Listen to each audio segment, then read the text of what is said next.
Well, this is Steve Ridgel, and I'm going to share something about my wife, Marsha, and her heart. It was, I don't know, back maybe August, sometime early August, and her Apple Watch said you're an AFib. If you do not have AFib, check with your doctor. Now, we're old and it's technology, and we think we're healthy as can be, and so to be honest, we ignored it. Well, toward the end of August, it popped up again. And my wife screenshot it, but didn't really think much about it. And she happened to mention it to our daughter, who's a nurse. And she said, "Send me the screenshot." And she did. And she said, "You call right now and you get in to see your doctor." Okay, so we called our doctor, Chad, and she went in and they ran some tests. And bottom line, they found some irregular stuff that looked like AFib. Sent her to a cardiologist, the specialist, and boy, and he was great. We go to church with his folks, and we love Evan Hardigree, and he did really well with her. But what she had was, now I have to look this up because I can never explain this.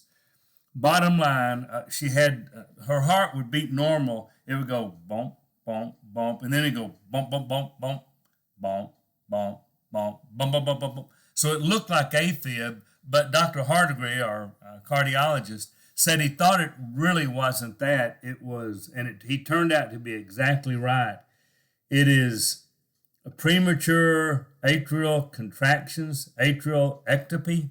I have no idea what any of that means, other than she has extra beats that go fast.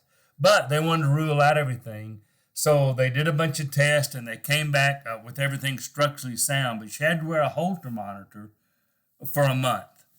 Now, I don't know if a lot of people do that. That's not necessarily a big deal, but it's this device on you that measures your heart. Well, you never think about it. She never thought about any of this, but then she started thinking, I think I can feel my heart race once in a while. Not often, and she was pretty calm about it, but we had to wait a month wearing that. Then you had to send it off, and then it was almost a month before we heard anything. Now, I'm going to tell you, it turned out to be that's exactly what she has. They're going to try to treat it with medicine, which is about as good a news as you can have. But almost 2 months of waiting was a little tense for us. She handled it really well, because she always does. I was the one that was a little uptight because, well, it was her. If it had been me, it wouldn't have bothered me much, but it was Marsha, and that did worry me some. But, we kept talking about it, and what's the worst thing that happens? She has a bad heart thing, and they do something about it.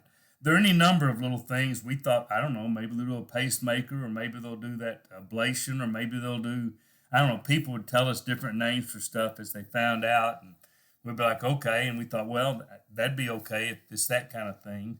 And then the very worst, something happens, and she dies, and everybody goes, oh, it'd be horrible.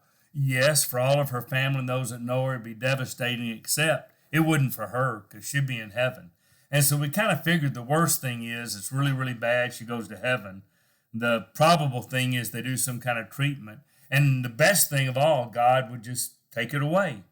And so he did somewhere between the last two. He didn't exactly take it away, but it wasn't near as bad as it could have been. And we think medicine will fix it. Now, you're thinking, well, you can't give God credit for that. I don't know. I'm okay with thinking it was worse and God made it better. Because I would rather give God the credit for something he didn't necessarily do than not give him credit for something he did do. So we believe above all, God fixed it.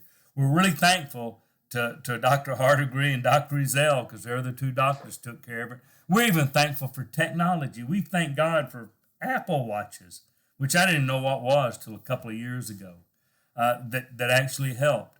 So the good news is she's going to be okay. The better news is God had us all the way.